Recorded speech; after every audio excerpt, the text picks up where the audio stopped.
A couple months ago, I purchased a microscope to start my foray into microbiology.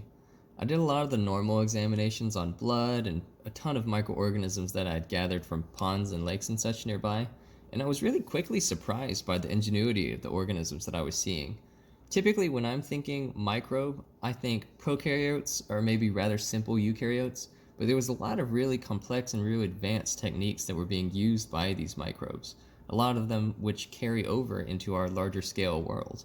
So, without further ado, let's hop into approximately 5 of the really cool organisms that I discovered. Up first here is our Rotifer.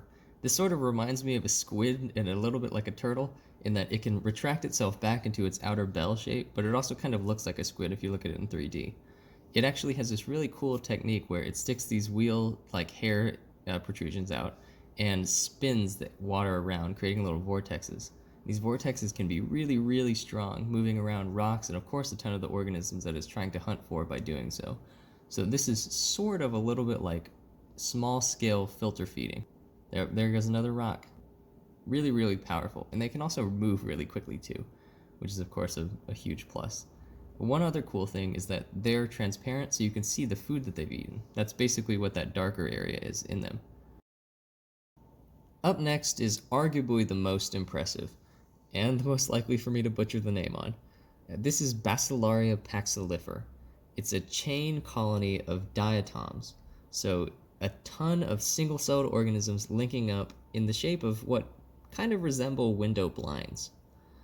The really cool part about this guy is that, well, these guys technically, is that they can do this really awesome synchronized motion across them all that allows them to extend and contract over incredible distances relative to the individual size of each diatom.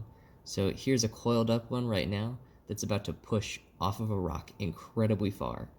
And they're able to do this without even having a second cell, let alone a brain, for each individual organism.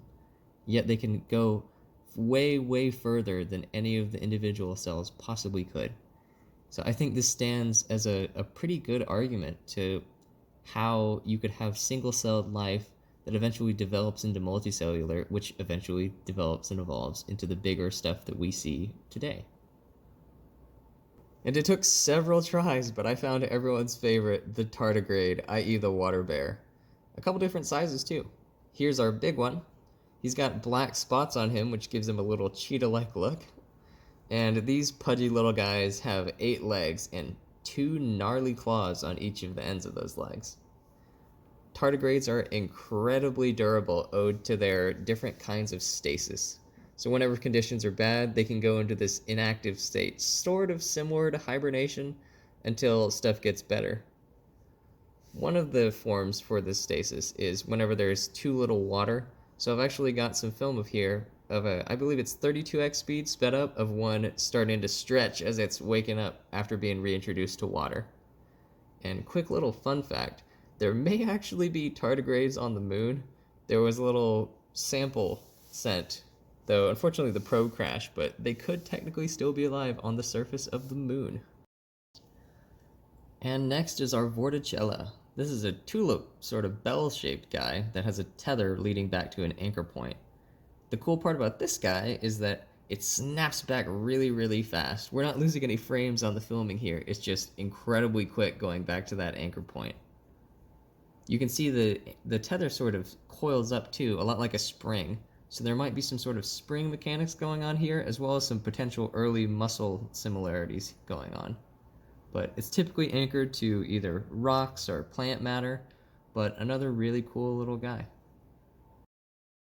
Then wrapping up our organisms here, we have the Stentor, which is a giant filter feeder in comparison to the Rotifer. You can actually see one right there from before. So this guy also coils back, but also is just a giant, incredible force of nature as far as filter feeding goes. The vortexes that it creates are massive. And one final honorable mention, I have some spider fangs. You can actually see the serrations as well as the exit and channel for the venom for it. Spider and snake fangs were the things that originally inspired modern needles, so maybe there's some more stuff for nature to teach us still.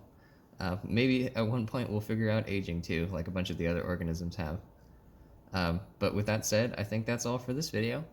Um, in the future, there will probably be a short one on crystal growth, as well as a opposition one for planetary astrophotography coming up.